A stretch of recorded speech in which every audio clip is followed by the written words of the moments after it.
Hades. Darkness hidden beneath it. What the hell was that? The sea, a monster that must die. She's here.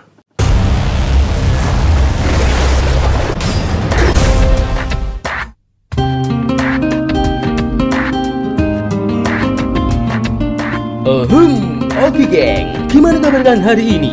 Pada kesempatan kali ini saya akan mereview film yang bertemakan piknik-piknikan. Tapi piknik yang tak biasa kali ini bakal berujung petaka, karena para orang-orang di sini bakal isdat satu persatu mendapatkan teror dari perempuan cantik bertubuh ikan yang haus darah dan lapar daging manusia. Gimana gak keseruan dari cerita film Killer Mermaid ini? So, stay with me. Opening scene diperlihatkan seputri das gondol bersama betina dada trepes yang akan menjalankan ibadah selakangan di pinggir dermaga. Namun ibadah yang sejatinya baru aja start itu harus terhenti karena si indas gondol ini mendengar suara lolongan merdu dari perempuan yang jadi penunggu lautan ini. Bagaikan terkena genjutsu, si gondol pun malah menceburkan tubuhnya ke dalam laut. Dan si dada trepes pun hanya bisa nangis bombay layaknya Iis Dahlia menyaksikan pacarnya mati kelelep. Tiba-tiba muncullah sosok pria yang mendatangi betina itu. Si betina sambil histeris meminta bantuan pada pria itu. Tapi tiba-tiba pria itu pun langsung mencangkul leher gadis itu menggunakan jangkar dan menyeretnya pergi entah kemana. Beberapa hari kemudian diperlihatkanlah seekor benda yang berjenis kelamin pasar pesiar ini seekor benda yang berjenis kelamin kapal pesiar ini dengan lembutnya merangkak di perairan Laut Montenegro. Nampaklah keempat makhluk mamalia yang sedang piknik di negara ini. Di dermaga nampaklah sebongkah abah tua yang terus memandangi mereka berempat. Hari pertama traveling mereka awali dengan pesta goyang dompet sambil minum air surga. Sementara itu di sisi lain diperlihatkanlah seekor pria mabuk yang lagi pipis di tepi laut. Namun dari belakang pria ini muncullah psikopat berjangkar yang langsung mencangkulnya hingga malaikat Israel mendolot arwah pria ini. Keesokan paginya sambil menaiki boot, mereka berempat mencari spot terbaik untuk berenang. Di atas boot si Kelly melihat bangunan di atas pulau kecil, dan Alex pun mengatakan kalau tempat itu bernama Pulau Mamula. Pulau Mamula sendiri adalah bekas penjara lawas era Nazi yang sudah mangkrak. Si Alex pun juga berinisiatif memasukkan Pulau Mamula dalam list traveling mereka besok. Sampai juga mereka di spot berenang yang ada di pinggiran terowongan lawas era tahun 70-an ini. Mereka punya tak sabar langsung meluncur ke dalam laut, kecuali si Kelly yang takut berenang karena ia fobia air kayak saya. Sedikit intermezzo, saya dari kecil itu guys sudah fobia air. Itu dikarenakan gara-gara nonton film Anaconda yang pertama, sehingga bayang-bayang dolimnya Anaconda mensugesti otak saya. Apalagi jika melihat air sungai yang keruh, pasti otak saya berasumsi kalau di sungai itu dihuni anaconda, buaya, dan hiu yang siap meminang saya. Dan sampai sebesar ini, fobia cap kampret itu masih saja bersarang di dalam server otak saya. Iya alhamdulillah, namanya juga fobia, susah benar untuk diinstal. Mereka pun juga diawasi oleh Pak Tua di pinggir tebing terowongan itu. Tapi Pak Tua ini bukanlah abah tua yang ada di dermaga tadi loh guys.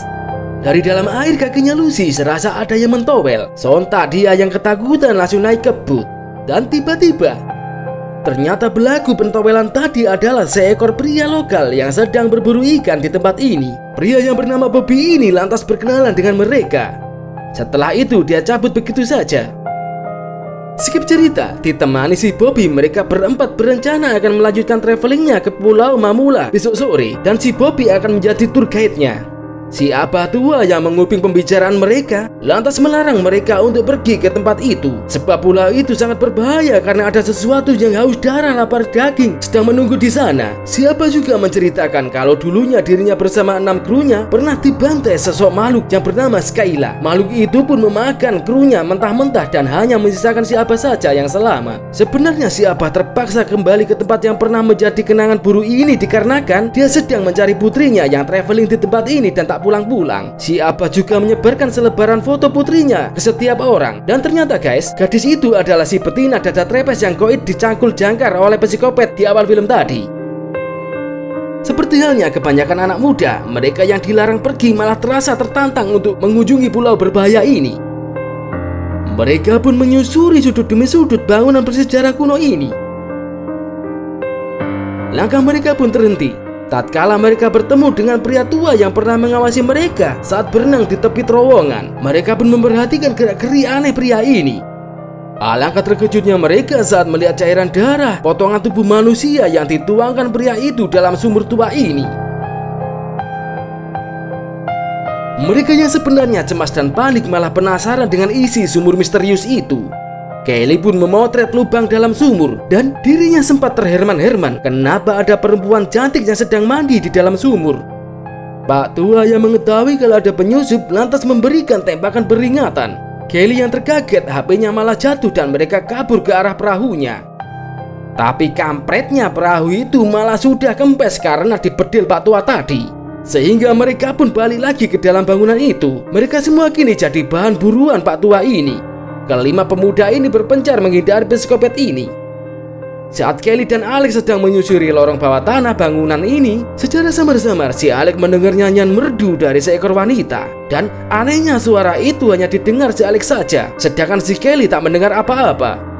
Bobby, Lucy, dan Yasmin membuntuti Pak tua ini. Dan Vic, Pak tua ini adalah psikopet yang sudah membunuh orang-orang menggunakan jangkar mautnya di awal film tadi. Alex dan Kelly menemukan sumber suara perempuan tadi. Alex pun terus berusaha untuk masuk ke dalam ruangan itu. Alex yang terkena genjutsu lebih dalam lagi, dirinya malah mengusir Kelly karena dianggap sebagai pengganggu. Dengan susah payah dirinya akhirnya berhasil masuk dalam ruangan itu. Layaknya robot yang dicocok hidungnya, si Alex merasa terpesona dengan sosok yang ada di hadapannya kini. Seusai psikopat tua ini pergi, Bobby, Lucy, dan Yasmin malah memasuki kamarnya. Di sini mereka menemukan daftar orang-orang yang sudah hilang karena mati dibantai Pak tua tadi. Mereka juga mendapati foto lawas saat psikopat dan si abah tua waktu masih muda. Dan ternyata si psikopat ini dan si abah tua yang memperingatkan mereka kemarin adalah teman lama. Kelly yang meninggalkan Alex sendirian berhasil menemukan teman-teman yang lainnya. Mereka pun bergegas cabut menjauhi ruangan itu. Tanpa sepengetahuan mereka bertiga, si Yasmin yang tertinggal di belakang langsung dicangkul Pak tua ini menggunakan jangkar mautnya. Dan tubuh Yasmin pun langsung dimutilasi psikopat ini secara independen.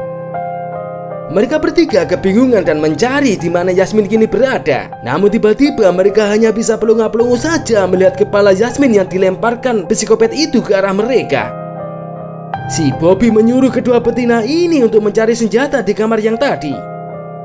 Sedangkan si Bobby yang sendirian, secara samar-samar hidungnya mendengar nyanyian merdu dari sosok perempuan yang tadi menghipnotis si Alex. Suara itu sumbernya dari dalam sumur. Untungnya Kelly dan Lucy datang tepat waktu, sehingga Kelly pun menyadari kalau si Bobby sedang terhipnotis layaknya Alex. Seketika Kelly pun menamparnya hingga ia tersadar. Mereka bertiga mencari keberadaan Alex di ruangan yang tadi. Di tempat ini banyak tengkorak bergelimpangan, dan muncullah sosok betina cantik yang bugil ini dari dalam air. Bobby yang menyaksikan sosok itu tak kuasa menahan kekagumannya. Dirinya coba meraih betina itu, meskipun wanita ini sudah menunjukkan wujudnya yang seekor putri duyung. Bobby pun semakin horny, semakin sange dan semakin terhipnotis lagi di hadapan duyung cantik ini. Namun tiba-tiba nunggulah psikopat tua ini yang menancapkan jangkarnya ke bahunya Bobby, sehingga pertarungan sengit pun tidak dapat terhindarkan lagi. Di tengah pertarungan itu, Lucy melihat jasad Alex yang sudah mati mengambang. Si duyung yang mukanya cantik ini malah bertransformasi ke mode congor merongos yang sangat membagongkan. Juh, kayak omongannya John IQ 7. Lucy pun dikeples si duyung hingga tercebur ke air dan dirinya pun langsung dilelep-lepkan makhluk itu hingga ia pun is dead. Psikopat itu pun berhasil dikalahkan oleh si Bobby dengan cara seperti ini. Duyung itu pun coba keluar dari air untuk menyerang Kelly, tapi untungnya dengan sigap Bobby pun langsung meraih Kelly untuk kabur. Si duyung yang keluar dari air akhirnya mendatangi jasad psikopat tua ini. Dengan jurus teriakan melengkingnya, seketika psikopat ini pun bangkit lagi dari kematiannya. Dan kini dirinya akan memburu Bobby dan Kelly.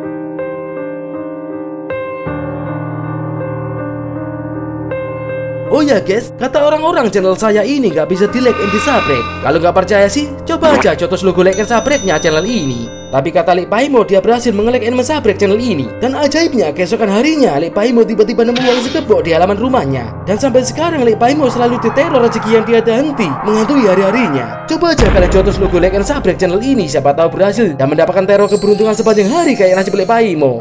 Kancut. Saat mereka berdua sudah terpojok dan tidak ada jalan untuk kabur lagi, untungnya Abah Duan pun membukakan pintu itu dari luar. Abah Duan pun bergegas mengajak mereka pergi ke kota menaiki perahunya. Si Abah pun kembali bercerita kalau dulunya ada 7 orang tim yang membangun terowongan bawah laut di sisi tebing. Karena mereka menggali terlalu dalam sehingga tanpa sengaja membobol tempat tinggal makhluk-makhluk itu. Duyung-duyung itu pun lantas berhasil keluar dari tempat persembunyiannya dan membantai ke-6 krunya. Si Abah mengira kalau hanya dirinya sajalah yang masih hidup. Tapi kemarin tanpa sengaja dirinya melihat psikopat tua tadi yang dulunya adalah pemimpin dari kru mereka. Legenda mengatakan kalau Putri Duyung hanya sekali saja jatuh cinta. Pria yang dicintainya akan melakukan apapun demi si Duyung. Maka artinya psikopat tua tadi adalah bojonya Duyung itu. Dan nyanyian merdu genjutsu si Duyung hanya bereaksi pada pria saja. Sebelum mereka sampai di tepi dermaga, ternyata Duyung itu pun juga sudah sampai di situ. Duyung itu pun menyerang perahu ini. Tapi si Abah tidak tinggal diam dan melakukan perlawanan yang sangat sengit. Hingga akhirnya dirinya berhasil memanah makhluk itu dengan panah talinya.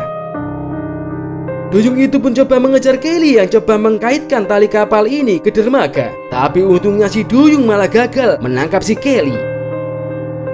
Tapi tiba-tiba tubuh Bobby pun diseret makhluk itu ke dasar laut hingga ia mati kelelep. Kaki si Abah pun berhasil digandoli oleh si Duyung itu. Kelly pun mengambil tombak dan membantai makhluk itu di dalam air dengan brutalnya. Padahal dia sendiri adalah fobia air kayak saya. Tapi makhluk ini sangat susah mati dan malah meloncat ke darat untuk menyerang Kelly. Si Abah Duan pun berhasil menghalaunya dengan jala. Namun sesaat kemudian, Duyung ini berhasil menghipnotis si Abah. Kelly yang menyadari kalau si Abah sedang dalam mode hipnotis, dirinya pun langsung menamparnya hingga ia pun tersadar. Dengan brutal, Abah pun akhirnya membantai makhluk itu menggunakan garpunya Aquaman. Kelly pun menceritakan kalau putrinya yang ia cari selama ini sudah mati jadi makanan Duyung. Namun tiba-tiba muncullah psikopat tua ini. Pak tua ini pun nangis bombay melihat bojonya yang sakaratul maut dalam pelukannya. Namun tiba-tiba terdengarlah suara lolongan memekik dari tengah lautan. Dan kini triliunan duyung-duyung itu datang untuk membalaskan dendam kematian saudaranya. Dengan percaya diri, si Abah pun sudah siap akan melakukan perang badar melawan duyung-duyung itu. Opening perang pun dimulai dengan membantai psikopat tua ini. Dan film pun berakhir. Gimana menurut kalian cerita film ini? Jika kalian suka dengan review film ini, coba aja kalian tonjok logo like and subscribe-nya channel MC YouTube ini. Dan silahkan adu bacot di kolom komentar. Mungkin segitu saja. And so, wassalam.